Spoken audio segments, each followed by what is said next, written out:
Hi everybody, my name is Barry Schwartz and this is the Search Buzz Video Recap. Today is Friday, February 28th, the last day of February, and this is the search news we covered over at the Search Engine Roundtable at seroundtable.com. First up, Google is now targeting Poland with their latest link network penalties. The Matt Cutts said on Twitter earlier this week, not done with Germany yet, but we just took action on 2 Polish link networks, and they posted a reminder blog post in Polish talking about what you could do to respond to unnatural links as well as submit a reconsideration request. That happened earlier this week. Again, Google took a nab at Germany, saying we're going after you as well and we're not going to stop.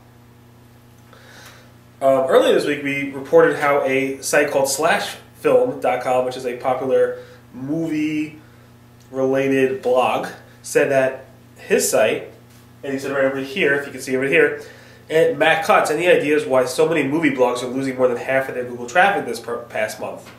And Matt Cutts said, he actually replied saying, I hope to dig into this soon, sorry it's been so few days. And if you look at their metrics, yeah, they saw a huge decline, at least recently, and Matt Cutts actually said he's going to look into it. So a day or two later, after he said that, all of a sudden, their traffic returned. You take a look at their traffic from SEMrush, shows their traffic actually increased, which is pretty interesting. And I asked him, has his traffic returned? And he said, yes, most of it, but not all. And he heard from Google that it was just an error on their side.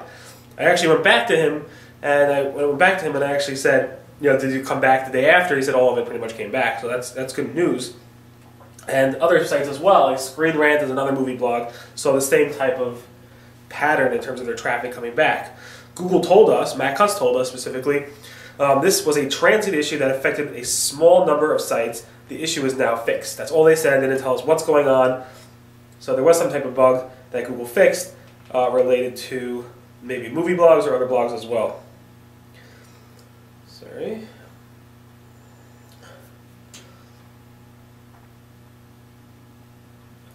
This is very interesting. This is probably one of the more interesting posts I had in a while, where I quizzed John Mueller from Google, asking him, he was talking about penalties on a Google Webmaster Hangout, and I asked him, what if you have a very bad unnatural link penalty, penguins killing you, whatever it might be, can you go ahead and take a carbon copy of your website? Let's say this site was penalized, seroundtable.com.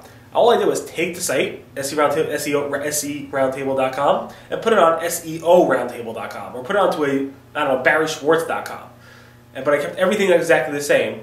Will the penalty follow? And John said most of it, yes, it will. He said if Google's able to determine that is basically the site moved without you actually telling it, meaning I didn't put any redirects, I didn't go to the Google Master Tools area and say use the change webmaster tool, change of address feature. All I did was move the site. I didn't communicate to Google that through redirects that I moved the site.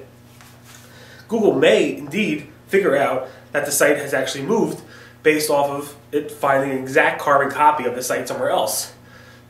So just keep in mind that if you want to go ahead and remove a penalty, moving to a domain name, a new domain name might not actually do it for you. You might have to go ahead and redo your site. You might have to redo your content. Now there's a big debate if Google's actually telling the truth or not on that, but that's what John Mueller said at Google.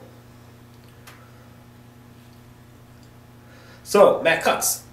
Yesterday afternoon, he went ahead and posted on Twitter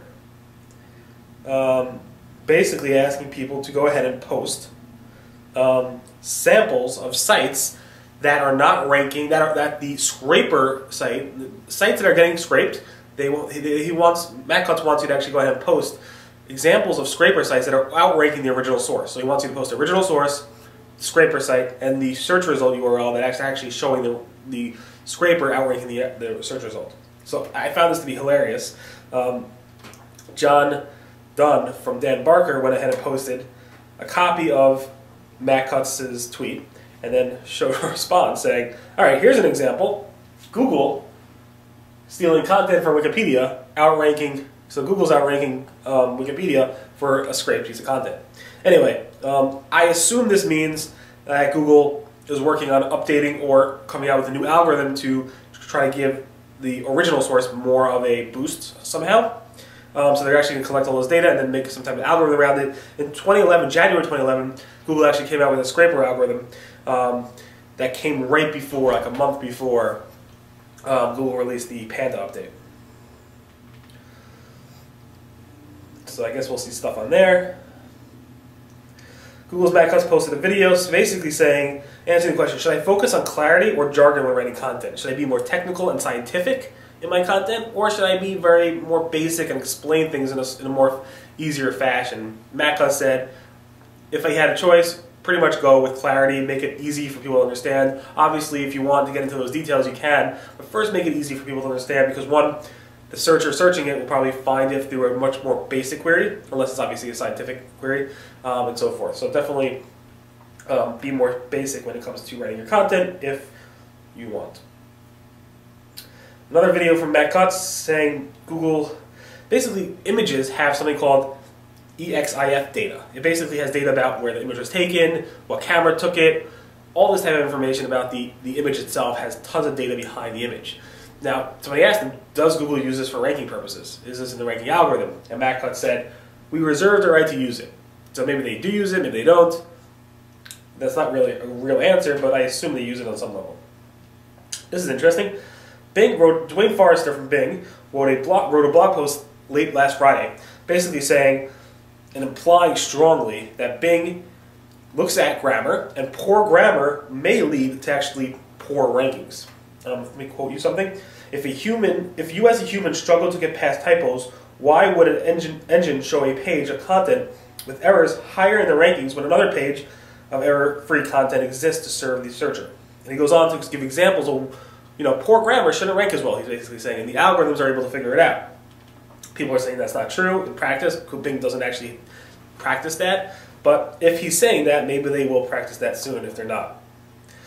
Here's a fun post. Yesterday I wrote, there was basically a thread at Black Hat World asking, why hasn't any Googler that used to work at Google and now is no longer at Google not give up the secret sauce, not sell the information they know about how to rank well in Google or how to break the algorithm and become a millionaire, or even do it themselves to become a millionaire. So I actually asked 3 different Googlers, ex-Googlers, what they said, what they think. So Pedro, Diaz gave me a bunch of answers. I'll read them quickly because search quality Googlers hate spam and anything related to cheating or manipulation. We've seen the darker side of the web. Because this would undermine the trust between all our current and ex-colleagues. Because we prefer to have it at a long term than to work for the get-rich-quick scheme. Because we don't see SEO as a gaming the system. Because we sign NDAs. And sometimes because we like to know stuff that others don't and keep it like that. So the question is, then obviously Casper went ahead, just like my clients value expertise, they equally value integrity. And PhillyWise basically said the same thing. The interesting thing is, I'm always asking myself, do they really know? Does Matt Cutts go ahead and say, oh, this is the back door? Maybe, maybe not. I don't know if every Googler knows that, or some of these Googlers know that. It seems to imply that Pedro does know certain things, where maybe Casper doesn't. It depends on the quality, the level of access that people had. And at the same time, they are probably get-rich-quick schemes that will burn when somebody abuses it. So it's interesting to see that, and there's a post over there with tons of comments. Google AdWords launched flexible conversion counting. It's basically just a new way of doing your conversion counting. So you can either do one per click or you can do a many per click, and it's basically a new preference you have in the AdWords console to actually determine how you want to do AdWords conversion counting. There was a hack or some type of weirdness in Google Plus where you could actually set up a JavaScript redirect that didn't really do anything that would then take the +1s from the one you're redirecting to your website. So basically somebody went ahead, this site, by accident, had a JavaScript redirect to YouTube. And because of that, it inherited all of YouTube's Google +1s. Not really, it just showed the +1s, it wasn't real. So it's kind of like back in the old day when people actually faked their page rank by doing some type of JavaScript redirect. Obviously that no longer works anymore. I don't think this works anymore yet, but I'm not really sure. There's 2 Google Easter eggs to show you. One is the blink HTML. So if you search for blink HTML in Google, you'll see the actual words blink and HTML actually blink. Pretty cute. And the other one is if you search for marquee HTML, you'll see in the search results that this little thing scrolls. super key. And then something to note, it was February 24th, just 4 days ago, and that was the actual anniversary, the 3rd year anniversary of when Google launched the Panda algorithm. I say it changed SEO forever. It really did. There were a lot of SEOs and companies out there that were using low quality content, just pushing out as much content as they possibly can, targeting very, very long term, as well as short term, but a lot of content that really added no value, but just trying to target keywords. And that was a strategy. No matter what you say SEOs did or didn't do in the past, a lot of SEOs did this. And it really did change SEO forever. Anyway, happy anniversary, I guess. And finally, just talking about birthdays, Yahoo tomorrow celebrates their 19th birthday. This is the last year as a teenager, and here's the birthday cake that is at Yahoo that people are going to eat. It looks really yummy. But anyway, happy birthday, Yahoo. Anyway, thanks so much for listening to the Search Buzz video recap. My name again is Barry Schwartz, and this is the search news we covered over at the Search and Roundtable at SERoundtable.com. Everyone, have a great week. And again, today is February 28th, 2014. Bye.